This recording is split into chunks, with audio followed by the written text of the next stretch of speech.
Good morning. This is John Marling, Pulse Research. Thank you very much for taking time out of your extremely busy schedule to be with us this morning for our webinar on the best practices for ad seller presentations.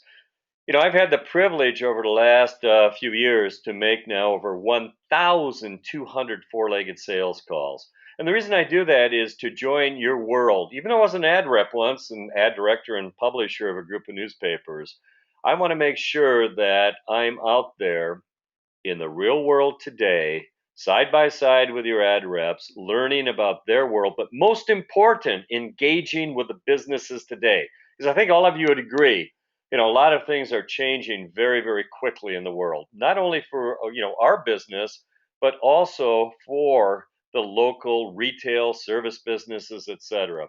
And I want to share with you today some of the things that I've learned going toe to toe with, some of those ornery businesses out there, and address some of the common objections that they come up with.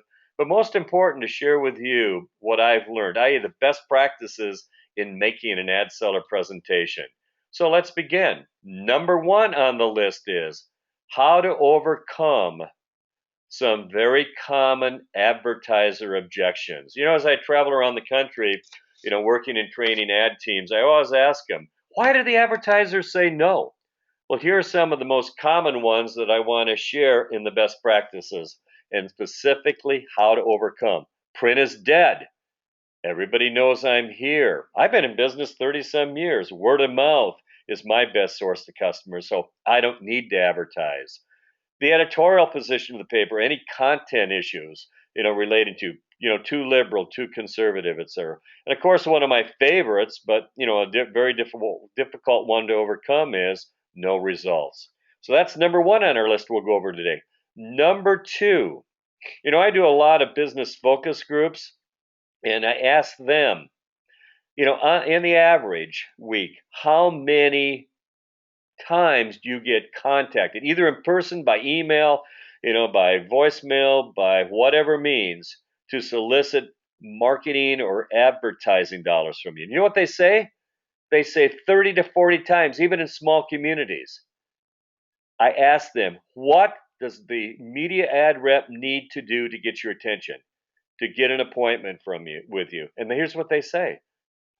Just tell us you have an idea and a solution on how to get us new business, how to get us new revenue. So I'll show you point number two in the best practices, how to show a business with the ad seller presentation on how they can get and increase new customers and sales. Number three on the best practices list, and probably the most important, is how to close any advertiser, getting them engaged so that they are totally, absolutely comfortable, a no brainer, in signing a 52-week consistent advertising program with you. Number four on the list is a calendar presentation showing them visually what they're going to be getting, the consistency, the frequency, the repetition of a consistent ad campaign.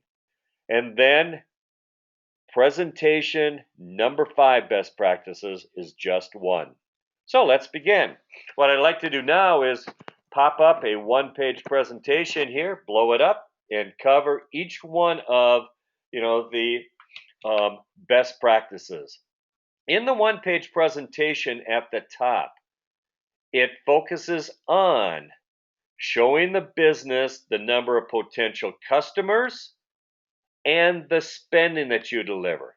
Now, how does this overcome some of the common objections like print is dead? You don't reach our market. You only reach young people. Well, I don't need to advertise, because everybody knows I'm here, word of mouth, etc.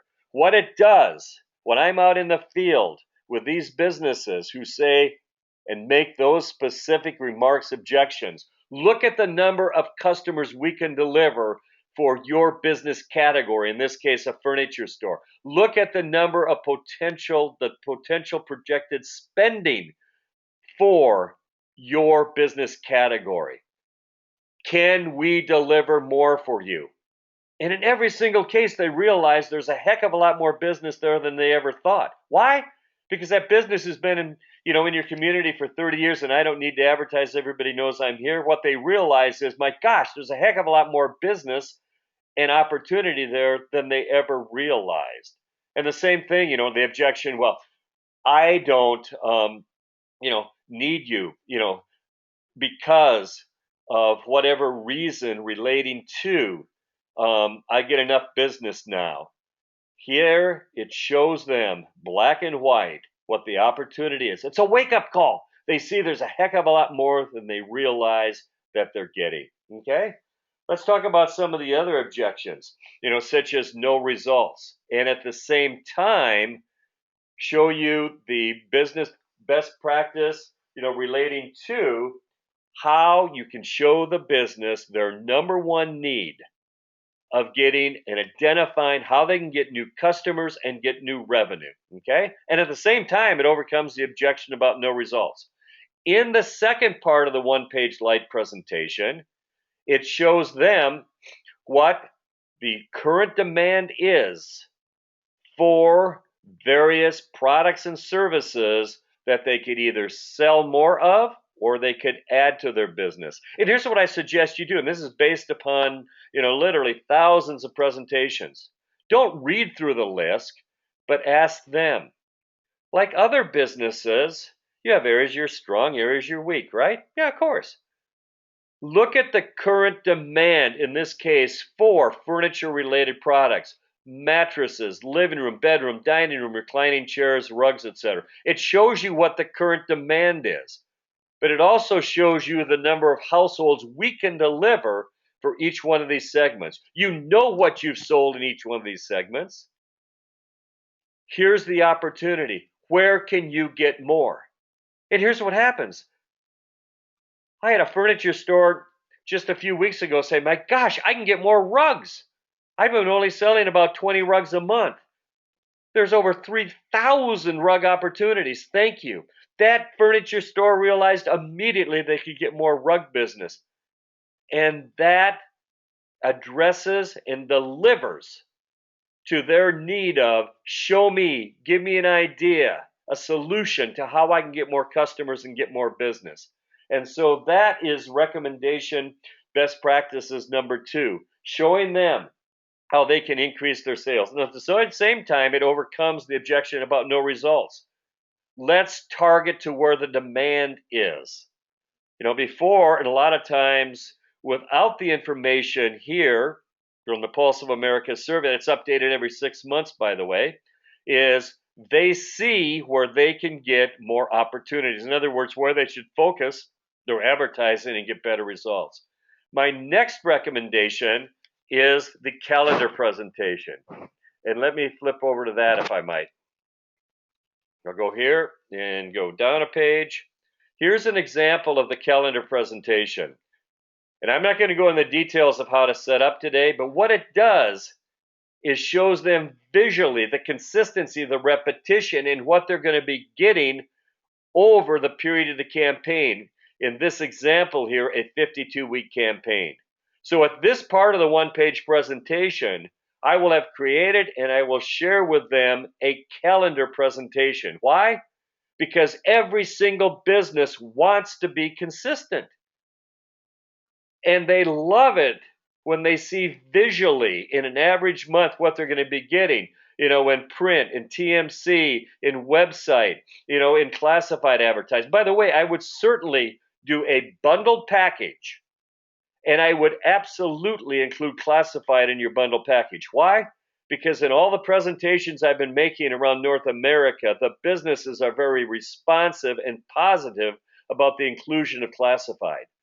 So, in the best practices, make sure you share with them a calendar showing them a representative month, because this will get their attention, they will salivate, and that brings us to the next part of the presentation, showing them how, yes, they can absolutely be comfortable with a consistent 52-week program. And this is the best practice, how to close any advertiser. And here's what I say to them. I say to them, do you want to be consistent? Do you like this? Do you want this consistent program that I've just shown you in the calendar? Say, yeah, of course. But you can look in their eyes and they think, well, this is kind of expensive, right? Here's what I've learned to say. Let's work together to put together a consistent program that is absolutely comfortable for you. I understand where what you're thinking. Well, the cost, the risk, I'm scared. I even had one advertiser say I'm petrified in signing a contract. Let's make sure you are absolutely comfortable, i.e., no risk, no fears. If over the next 52 weeks, all you needed was just one new rug customer to pay for the campaign, would you have total peace of mind? Yeah, of course they would say. Well, what if you needed 200 rug customers? Would you be comfortable? No, of course not. Well, let's work together and determine the number of customers that you need to pay for the campaign that's absolutely comfortable with you. And you can see, their face kind of relaxing. Wow, this is positive working together. They are extremely interested in a consistent campaign, but when you talk to them about a campaign that is comfortable for them based on the customers they need, you've got their engagement. Then I show them the good news. All you need for the campaign I just showed you in the calendar is just 18 customers, just 18 over 52 weeks. How we calculate that? The gross profit estimate is $448 for a furniture store. How does that compare with you? Well, it looks pretty good. Well, taking 448 into 7,748, the cost of the 52-week campaign that I just showed you the calendar, all you need is 18. Are you absolutely comfortable that that is the minimum amount of new customers you're going to get for your furniture store with this campaign over 52 weeks? And if they say, yeah, that's a no-brainer, you just made a sale. But then if they say, well, I don't know, or there's any type of hesitancy in their eyes or their body language, just say, that's okay. Let's work together. How many customers do you feel? And show them the calendar again. With this level of advertising and consistency, would you feel would be the absolute minimum that you would get over the next 52 weeks? And let them respond. I've had many businesses, an example like this, say, well, 10. I'm absolutely comfortable, I'll get 10. I say, great. So what you're saying here is 10 new customers at $448 each. That's $4,500, right? You say, absolutely, great. Let's put together a program because we can change the size of the ads and some of the other components to put together a program for around $4,500. I either work out on the spot with them or I come back with a program that's 10 customers at $448 each gross profit, roughly $450. You just made a sale. In fact, 2 weeks ago, I made a sale to an Ace Hardware store, and he said, thank you. I've always wanted to be consistent. But this is the first time anybody has shown me how I can be consistent and worked with me as a partner in putting together a consistent program that I'm comfortable and confident with. Get the advertiser involved. Work with them as a partner in determining what is the minimum number of customers over the period of the campaign that they're comfortable with, and you just made a sale. Point 5 in our best practices is just one presentation. And for you ad reps, if you were to make 3 presentations per week, just 3, that would be almost 14,000 additional sales or 165,000 over the year. You can calculate out for yourself as an ad rep or for the publication. So if you've got, let's say, 15 ad reps on the staff and they each made just 1 presentation per week, based upon the average across North America of a 42% close rate with AdSeller and an average sale of $25.10 with 15 ad reps, that's about $70,000 per month and over $800,000 per year. So those are the 5 best practices based on over 1,200 400 latent sales calls. Number 1, just in summary, is overcoming many of the common objections like print is dead, I don't need you, I don't need to advertise, everybody knows I'm here, by showing them what the opportunity is. Point two is showing them with the ad seller presentation how you can help them get new business, increase their business, like with identifying rugs, the calendar presentation, visually showing them what they're going to get, how to close any advertiser, getting them involved, number four, and then the just one. Best practice, just one ad seller presentation per week. In closing, I want to say thank you very much for the opportunity to be with you today and to support you. If you have any questions or we can help you any way, please send an email to support@pulseresearch.com. Thanks again. I really appreciate the opportunity. And 5 best practices. You will find it'll make a significant positive difference in the effectiveness and your close ratio with AdSeller. Thanks and have a great day.